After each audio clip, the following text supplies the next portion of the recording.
বন্ধুরা, মুন্নার রান্নাঘরে আপনাদের সকলকে স্বাগত জানাই। আমি আজকে পুর ভরা পটল রান্না করে দেখাবো। তার জন্য আমার কী কী লাগবে দেখে নিই। আমি ফোড়নে দেবো গোটা গরম মশলা, এখানে এলাচ, দারচিনি আর লবঙ্গ আছে। আর যেটা লাগবে পুরের জন্য মেন ইনগ্রেডিয়েন্ট, সেটা দেবো ছোলার ডাল আর নারকোল কোড়া। সঙ্গে আমার গ্রেভিটা করার জন্য দই লাগবে, টমেটো লাগবে, পটল তো অবশ্যই লাগবে। পটলগুলোকে আমি হালকা করে করে এরকম ছাল রেখে মুখটা ফুটো করে নিয়ে ভেতর থেকে চামচের পেছন দিয়ে সমস্ত যে বীজগুলো থাকে পটলের আমি বার করে নিয়েছি। আমি এখানে এই পটলের মুখগুলোও রেখে দিয়েছি। যদি মনে করি যে ওটা এইভাবে আটকে দেওয়ার দরকার আছে, তবে মনে হয় না দরকার, আমি রেখেছি। তার সঙ্গে আমার লাগবে অবশ্যই নুন, তেল, ধনে গুঁড়ো, জিরে গুঁড়ো, হলুদ গুঁড়ো, লঙ্কার গুঁড়ো, জিরে ফোড়ন লাগবে, গোটা জিরে, আর লাগবে মিষ্টি। এটা আমি নিরামিষ রান্না করছি। এবারে আমি যেটা করব, প্রথমেই আমি পুরটা বানিয়ে নিচ্ছি। এবার পুরটা বানানোর জন্য আমি ফ্রাই প্যানটা গরম করে নিয়েছি আগের থেকে। তার মধ্যে আমি 3 পলা বা 3 চামচ সর্ষের তেল দিলাম। নিয়ে আমি এইভাবে গোটা ফ্রাই প্যানটাতে তেলটাকে ছড়িয়ে দিলাম এবং গরম হতে দিলাম। এবারে যেটা করব সেটা হচ্ছে, আমি একটু হলুদ দেবো এর মধ্যে দিয়ে পুরটাকে করার জন্য আগে আমি ছোলার ডালটাকে এর মধ্যে আঁচটা কমিয়ে নেবো। নিয়ে এর মধ্যে ছোলার ডালটাকে আমি দিয়ে দিলাম। ছোলার ডালটা আমি কিন্তু একটু ভালো করে সিদ্ধ করে রেখেছিলাম, যাতে আমার পুরটা তাড়াতাড়ি হয়ে যায়। এবারে এই ছোলার ডালটা শুকোতে শুকোতে আমি এর ভেতরে অল্প করে নুন দেবো আর একটুখানি মিষ্টি দেবো। আপাতত আমি আর এর ভেতরে কোনো মশলা দেব না।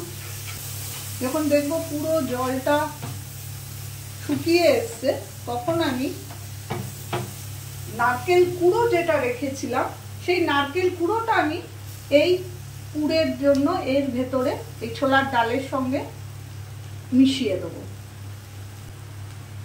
নিয়ে আমি যেটা করব, এইভাবে এটাকে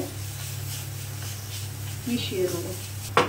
দেখুন বন্ধুরা, আমার কিন্তু পুরটা শুকনো শুকনো হয়ে গেছে, নারকেল দিয়ে মেশানো হয়ে গেছে পুরো পুরটা।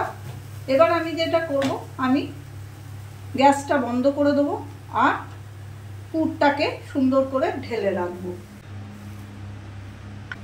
পুরটাকে আমি ঠান্ডা হতে দিলাম। আমি কড়াই চাপাবো।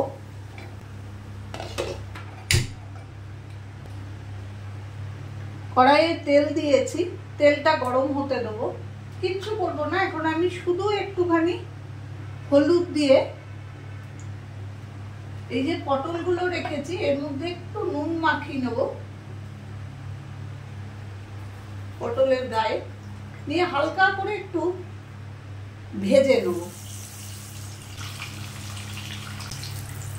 দেখুন বন্ধুরা, আমার কিন্তু পটলগুলো এইভাবে হালকা হালকা করে ভাজা হয়ে গেছে। আমি এই সময় গ্যাস ওভেনটা কমিয়ে আমি পটলগুলো তুলে একটা বাটিতে রাখবো এবং কিছুক্ষণ টাইম নেবো এটা ঠান্ডা হওয়া অবধি। বন্ধুরা, আমার পটল ভাজাটাও অনেকটা ঠান্ডা হয়ে এসছে আর এখানে পুরটাও প্রায় ঠান্ডা। আমি এবারে এই পুরটাকে এর ভেতরে ঢোকাবো। এইভাবে আস্তে আস্তে ঢোকাবেন, প্রয়োজনে এরমভাবে চামচের পেছনটা দিয়ে এটাকে ভেতরে করে দেবেন আর একটু ভর্তি করে দেবেন। আবার মুখের কাছটা কিন্তু একটু ফাঁকাও রাখতে হবে, কারণ না হলে এটা যখন ঝোলে ফোটাবো তখন বেরিয়ে আসার চান্স থাকে। ঠিক এইভাবে অল্প অল্প নিয়ে আমি পটলের ভেতরে পুরটা সুন্দর করে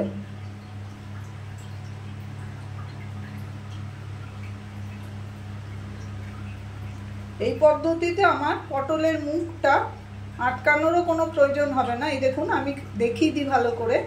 আমি কিন্তু ভরে ভরে পটল দিয়েছি, আঙুলে করে ভরে দিয়েছি। এইভাবে চেপে চেপে ভেতরে ঢুকিয়ে দেবেন, তাহলে যত পুরটা মুখে পড়বে তত এটা খেতে ভাল লাগবে। কিন্তু আমাকে কিন্তু মনে রাখতে হবে যে আমার যেন মুখটা আবার পুরো ভরে না থাকে, তাহলে পুরটা অনেক সময় কি হয়, বেরিয়ে যায়। দেখুন বন্ধুরা, আমি কিন্তু এইভাবে পটলগুলো পুরগুলো ভরবো। প্রত্যেকটা পটলে এই একইভাবে আমি পুরটা ভরে নিচ্ছি। বন্ধুরা, ওই একই পদ্ধতি মেনটেন করে আমি কিন্তু প্রত্যেকটা পটলে সুন্দর করে পুরগুলো ভরে নিয়েছি, কিন্তু মুখের কাছটা কিন্তু আমি ফাঁকা রেখেছি। পুরো ভর্তি করে দিলে পুরটা বেরিয়ে যাওয়ার চান্স থাকে। এবারে আমি যেটা করব, আমি তেলটা গরম হতে দিয়ে দিয়েছি, তাতে আমি অল্প জিরে ফোড়ন দেবো।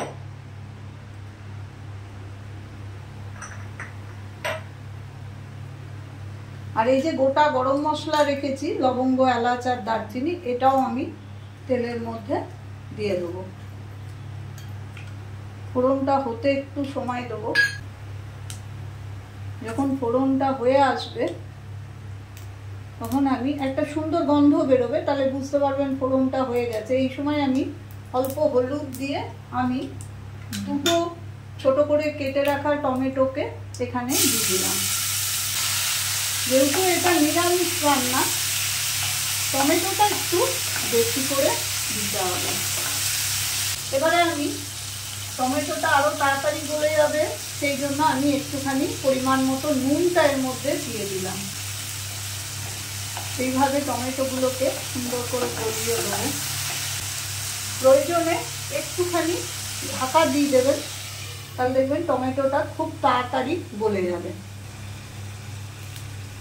2 থেকে 3 মিনিট ঢাকা দিয়ে রেখেছিলাম। দেখুন টমেটোটা নরম হয়ে যাচ্ছে। এবারে আমি আঁচটাকে একটু কমিয়ে দিলাম। এবারে এর মধ্যে আমি এক এক করে সমস্ত মশলা দিতে থাকবো। 1 চামচ আর একটুখানি আমি হলুদ গুঁড়ো দিলাম,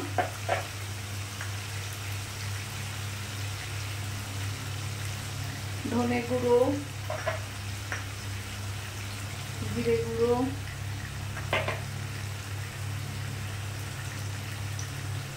লঙ্কার গুঁড়ো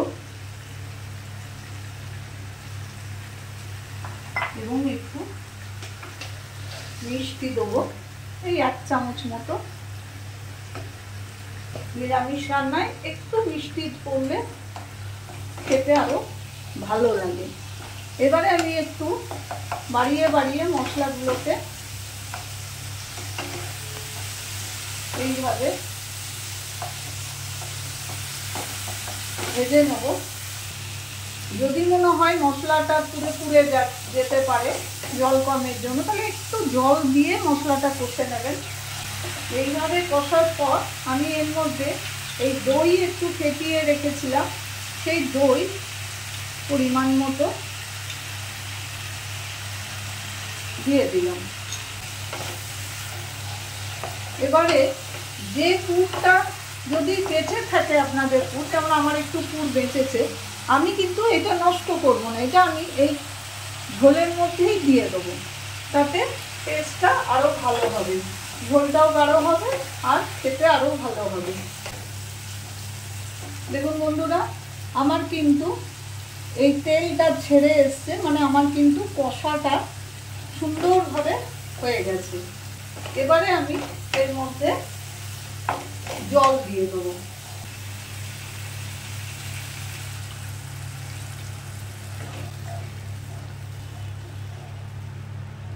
অল্প করেই দিলাম, খুব বেশি দেবেন না, একটু কাই কাই হবে। এবারে এটা ফোটা অবধি আমি অপেক্ষা করব। দেখুন আমার ফুটে এসছে। আমি এবারে পটলগুলো এর মধ্যে সুন্দর করে দিয়ে দেবো। দিয়ে পটলগুলোকে ভালো করে এই ঝোলটার মধ্যে মিশিয়ে নেব।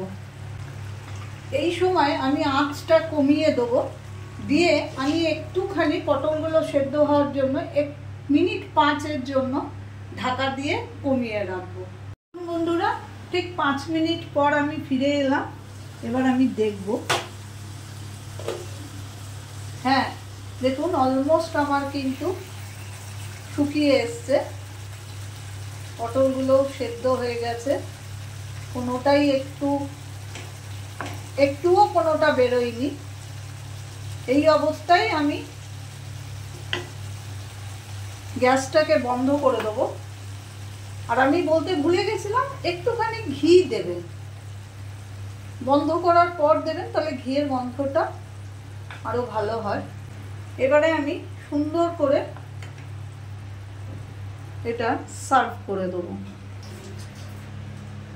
দেখুন বন্ধুরা, আমার কিন্তু পুর ভরা পটল রেডি হয়ে গেছে। রেসিপিটা যদি ভালো লাগে প্লিজ লাইক করবেন, শেয়ার করবেন এবং একটা সাবস্ক্রাইব করে দেবেন। আমি হাজিরা দেবো আবার অন্য কোনো দিন অন্য কোনো রেসিপি নিয়ে।